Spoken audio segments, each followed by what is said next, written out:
Verilmiş məlumatlardan hansı ərəblərin Şimali Afrikanın işğalını başa çatdırdığı əsrin ikinci rübünə aiddir? Bir də oxuyum. Verilmiş məlumatlardan hansı ərəblərin Şimali Afrikanın işğalını... başa düşdük. Ərəblər Şimali Afrikanın işğalını vaxt başa çatdırmışdılar. 7-ci əsrdə. Bəli, 7-ci əsrdə Yox, başa çatdılar. Amma Əməvilərin dövründə ya, orada başa çatdırılır. Əməvilərin dövründə olur, 8. 711 deyil o. aha, indi məsələ nədən ibarətdir də burada? 7-8-ci. Deməli, bir sualə mənim. Ərəblər dərsində yazılır ki, ərəblər ilk dəfə xəlifələr dövründə girdilər Afrikaya, 7-ci əsrdə.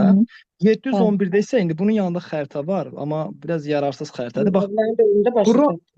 bura Afrikadan ayrılmış ərazidir. Bax, bura Afrikadır. Bura Afrikadır. Və tarix 711-ci ildə Afrikadan İspaniyaya girir. Bax, bura girir. Bura İspaniyadır. Aha. Afrikadan İspaniyaya girir 711-də və deyəsən Seyid Məhəmməd orada. Deməli, adam 711-də Avropaya girirsə ilk dəfə, deməli Afrikanın işğalını 711-də bitirib.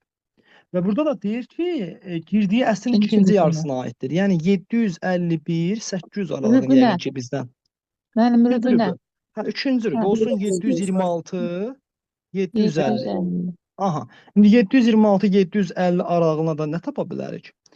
Frank imperiyasının yaranması 800 yox, Böyük Karl 768 yox,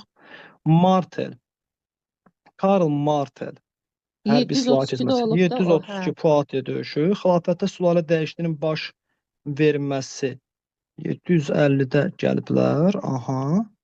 Talas döyüşündə Çin imperatorunun xilafət qoşunu məmurluğu 751. Aha, burada indi nəyə veriblər cavab kimi? 4-ü veriblər. D-ni veriblər. Burada bilsin necədir vəziyyət. Bax, C-də düşür, D-də düşür. 100% D-ni veriblərsə, deməli C-də nəsə söz oyunu oynayıbdır. 100%. Kral yazıldı. Kral, bəli. Karl Martel saray məmurudur. Kral deyil. Bəli. Söz oyunu oynayıb.